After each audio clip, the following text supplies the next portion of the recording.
नमस्कार RGD rutting channel को आपको स्वागत। विद्युत सर्ट सर्किट होई पोड़िला घर।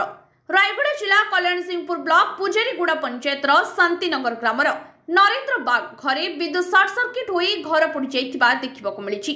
सकाळ 8 घंटा समय घरे केही नथिबा बेले अचानक घरे विद्युत सर्ट सर्किट होई घरे थिबा आसबाबपत्र सहित खाद्य सामग्री धान चाउल मांडिया लुगापटा खट और आलमिरा इत्यादि जिनिसपत्र पोड़ी जाइछि।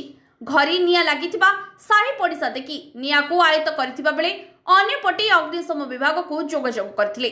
घटनास्थल रे अग्निशम विभाग अधिकारी जगदीश प्रसाद खरा समेत कर्मचारी पहुंची निया को आयत्त करथिले। प्राय 1 लाख टंकार संपत्ति पोड़ी जाइथिबा नरेंद्र बाग कहिसंती। सरकारी सहायता जोगै देबा पई अंचलवासी दाबी करिसंती। गोडारीरु प्रमोद पतिंकर खबर।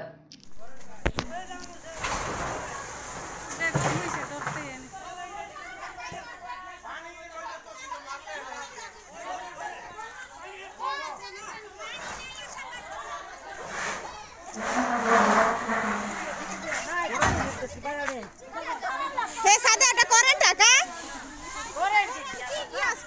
আগে সাদা এটা কারেন্ট টাকা কই যায়নি ফোন করার সময় রিকা দিন 1011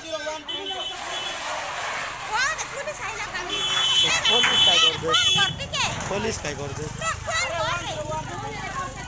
101 के कॉल कर हांडी हुन सब चिकन रुपया बंद कर दियन फोन कर देले हांडी हुन